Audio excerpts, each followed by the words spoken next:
4장 25절, 26절 말씀을 읽어드립니다. 창세기 4장입니다.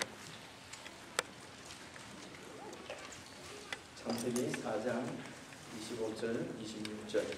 25절은 제가 읽고 26절은 여러분들이 읽고 그렇게 해서 오늘 본문 말씀 읽으면 좋겠습니다.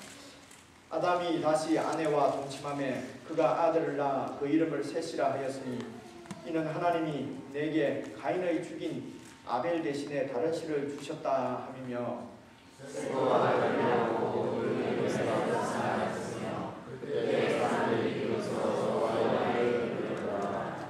아멘.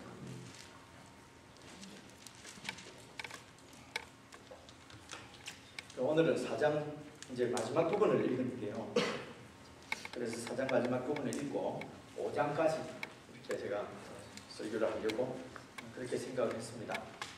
그래서 말씀을 준비를 했는데 오늘 아침에 또 부분 말씀을 계속 읽으면서 그렇게 준비를 하는데 하나님께서 우리가 수요일 날 함께 묵상한 말씀을 다시 한번 나누고 그리고 또 그냥 늘 이제 성경에 있는 말씀만 전하지 사람 생각 자꾸 얘기한다고 그게 무슨 하나님 나라에 도움이 되겠는가? 그렇게 해서 이제 말씀만 쭉 이렇게 말씀을 드리고 했는데 사실은 성경에 있는 말씀만 쭉 여러분들에게 잘 풀어서 설명하는 것이 어쩌면 쉬울 수도 있어요. 아침에 기도를 하는데 그래도 같은 어제 말씀이죠. 우리가 다 형제요 자매요 한 지체라고 하는데 내 속에 있는 얘기들도 오늘 좀 나누고 이래 하면 그렇게 하는 것이 진짜 가족 아니겠는가 이런 생각이 들고 그래서 5장 말씀은 다음 주에 제가 또 말씀드리기로 하고 우리가 수요일 날 읽은 말씀 잠시만 좀 더 생각을 해보고 그렇게 제 말씀도 좀 드리고 그렇게 오늘 하려고 합니다. 이제 지난 수요일 날 우리가 읽은 본문 말씀에 보면은 일단 4장 16절 17절을 보시면은 이 말씀을 우리가 나누거든요. 16절 17절을 보시게 되면은 그래서 이자님 오늘 준비한 성문을 다음 주에 한번 그대로 읽을 것 같아요. 16, 17절에 성경을 보셔야 합니다. 근데 나왔어요? 이게 알려준 말씀이 아닌데 딱 나오네요.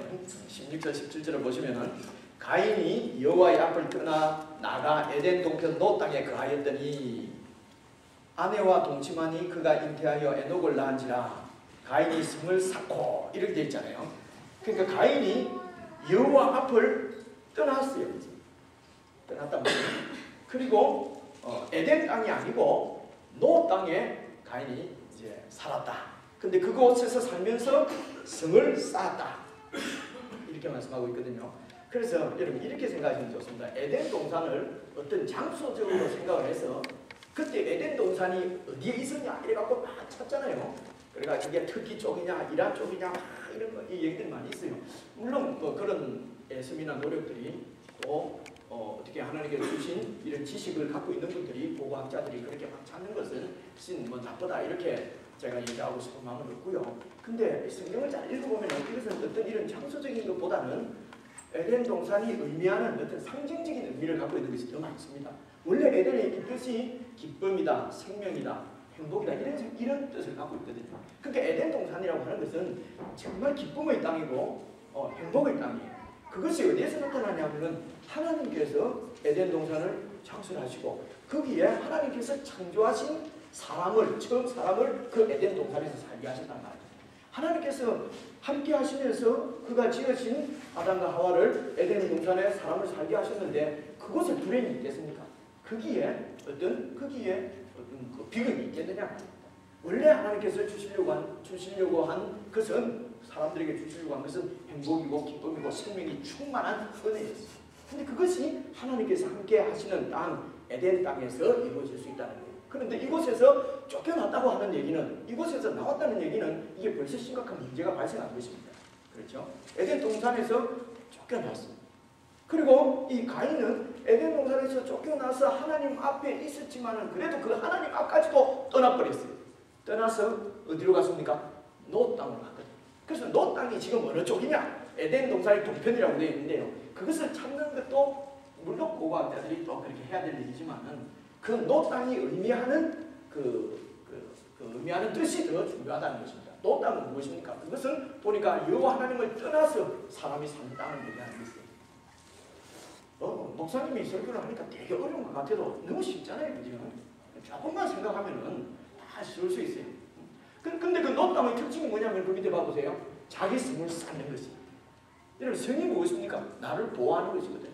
나를 지키는 거 아닙니까? 내가 나를 지키려고 하니까 성을 쌓는 것이에요. 내가 내 성을 쌓는데 그것이 뭐 나쁜 것이냐? 그럴 수 있는데 이렇게 에덴 동산에서 쫓겨나서 내가 나를 지키지 않으면 안 되는 이런 문제가 왜 문제냐? 왜 큰일이냐 하는 것을 다시 한번 내가 정리를 해보겠습니다. 이건 죄 때문에 생긴 문제인데요. 죄의 문제.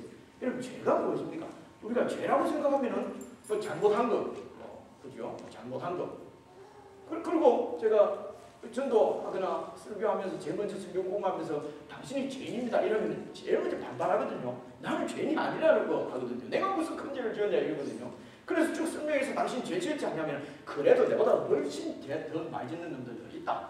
거기에 비하면 나는 안 죄입니다. 이렇게 얘기를 하지 않습니까?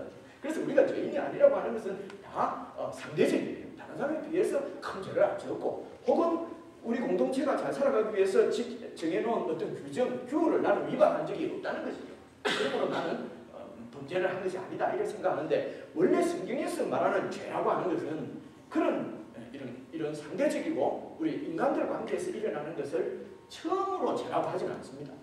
성경에서 말하는 죄를 오늘 조금 설명하고 얘기를 좀 드리려고 하는 것입니다. 하나님께서 천지를 지으시고 어떻게 해요? 사람을 어떻게 만드셨다고요? 당신의 형상대로 만드셨다고 그랬잖아요. 그래서 좀 정리를 하려고 하는 거예요. 여기서 하나님의 형상이라고 하는 것이 뭘 말하겠습니까?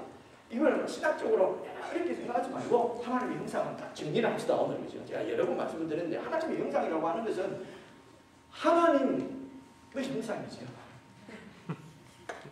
하나님이 본상이고 본상을 가지고 우리는 만들어진 형상이라는 것이에요. 그래서 세종대왕은 우리가 안 봐서 잘 모르겠고 김일성 동상을 딱 보면 김일성하고 닮았잖아요. 그죠? 그러니까 우리가 하나님하고 닮았다는 것이에요. 이게 하나님의 형상이에요. 그러면 이 하나님의 형상을 이제 우리가 어떻게 이해하면 좋겠느냐? 하나님이 왜 우리를 하나님의 형상으로 만들었느냐? 그러면 이 같은 하나님과 우리가 교제를 할 수 있도록 통하도록 만들었다. 그러니까 하나님하고는 잘 안 통하는데 우리 집에 있는 키우는 강아지하고 나는 더 잘 통한다. 이러면은 너무 그걸 갖고 기뻐하지 말고 하나님의 형상보다는 개 형상이 되는 게 가깝다 이런 생각을 하셔야 된단 말이에요. 내가 하나님하고 통하는 것보다도 이 세상에 성공하고 더 잘 통한다. 이러면은 내가 하나님 형상에 가까운 것이 아니고 이 세상의 부와 성공 그게 더 형상에 가깝구나 이런 생각을 하셔야 된다. 이제 이런 생각입니다. 제가 이게 눈을 안 띄고 눈을 여기 안 보고 이렇게 하면은 방금 이런 얘기 지금 여기 없는 얘기예요. 이게 없는 얘기라는 거예요. 와 내가 얘기해놓고도 야 기가 막힌 얘기를 했다 싶은데 이것만 다 보고 하면 그런 생각이 안 나가지고요. 근데 눈을 떼고 하면 자꾸 길어진다는 얘기를 자꾸 들으니까 제가 마음이 부담이 돼가지고 이걸 보게 했는데 좀 길더라도 이렇게 눈 보고 하는 게 더 좋잖아요. 그죠? 동의해 주신 줄 믿고. 그래서 하나님의 형상은 하나님과 통하는 어떤 내적인 그 성품이 있다는 것입니다. 그것을 영이라고 얘기합니다. 우리에게 영이 있다는 것이죠. 그래서 이 영이 하나님을 인식하는 것입니다. 하나님을 인식해요. 그래서 사람들은 하나님을 떠나도 종교성을 갖고 있는 것입니다. 무언가 창조주, 무언가 이 절대자를 자꾸 찾아 헤매는 마음이 우리에게 있다는 것입니다. 이것을 종교학자들은 이런 것을 갈수록 이렇게 해서 갈수록 이런 종교성이 우리에게 생겼다고 하는데 그렇지 않습니다. 원래 하나님께서 당신의 형상대로 지었기 때문에 우리를 갖고 오는 거예요. 종교가 진화됐다고 이러면 좀 길어지는데요. 종교가 진화되었다고 많이 학자들이 얘기했거든요. 근데 요즘에 와서 그 이론이 완전히 바뀌었어요. 이건 다 학자들 얘기입니다. 종교는 진화된 것이 아니고 태초에 있는 종교가 그 고동 종교였던 경우가 많아요. 밝혀있거든요. 그래서 처음에는 종교가 없었는데 벼락 치는 거 보고 겁이 나서 벼락을 숨겼다. 이래서 종교가 생겼다고 하는데 이런 것들이 이제 다 깊이 연구하지 않고 그냥 이렇게 주워들은 지식에 의해서 나오는 얘기입니다. 그래서 이런 것들은 하나님 말씀 앞에 다 내려놓는 게 우선은 좋습니다. 그래서 하나님 말씀이 우리에게 주신 하나님의 절대적인 뜻인 줄 믿고 말씀을 잘 이렇게 따라가는 것이 중요하다는 것입니다. 그게 그 부드러운 마음이죠. 오늘 우리 매성경에 나온 좋은 밭이라는 것입니다. 그 좋은 밭이 아닌 것은 완악한 것입니다.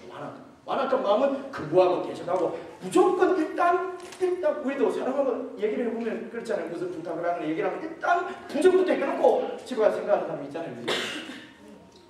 그것을 좋다고 생각하시면 안 됩니다. 왜 그렇게 인격이 형성되었는가를 잘 생각을 하셔야 됩니다. 어떤 분은요, 얘기를 하면은 일단 예스 해놓습니다.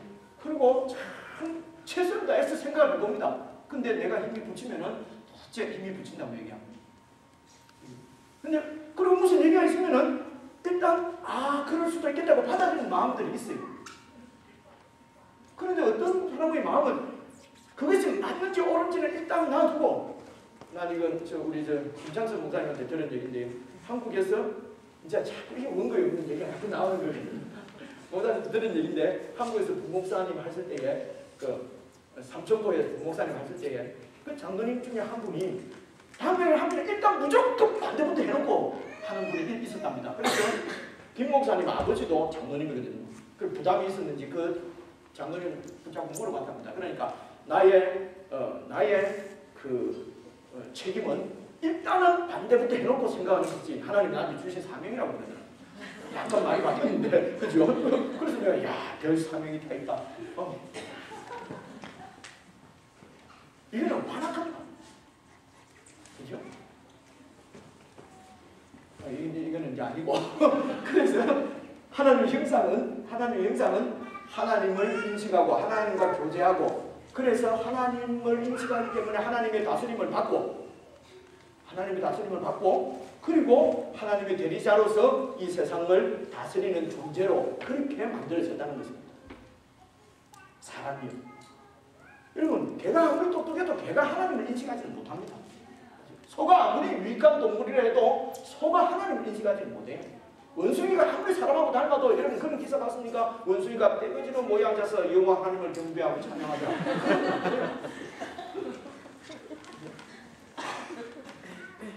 그래서 사람이 동물하고 다른 것은 하나님의 형상대로 지었기 때문에 그렇습니다. 그래서 이 하나님의 형상 중에서 또 우리가 인식할 수 있는, 우리가 생각할 수 있는 제일 중요한 것이 인격적으로 지어졌다는 것입니다. 인격에 대해서 설명하려면 또 말이 많아요. 한마디로 말하면 인격은 내가 자유의지가 있다는 거예요. 이렇게 할 수도 있고 이렇게 할 수도 있고 내가 결정할 수 있는 권한을 내가 가지고 있다는 것입니다. 이게 인격적인 존재의 특징입니다. 하나님이 그런 당신의 뜻을 가지고 이 세상을 딱 지으시고 당신의 뜻에 의해서 모든 이런 땅도 두시고 하늘도 두시고 바다도 두시고 통치를 하시는 것입니다.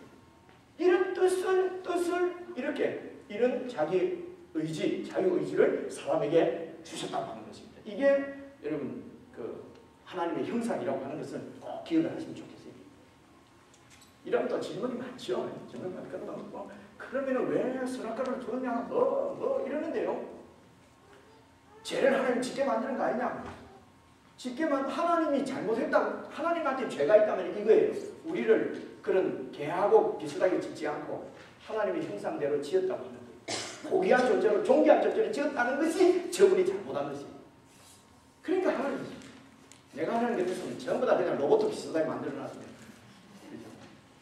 딱 물러나가고 내 좋아하는 대로 다 7시 되면 왔으면 아버지 일어나셨습니까? 하고 절대로 막 얼굴 상파 안 찡그리고 늘 내가 보면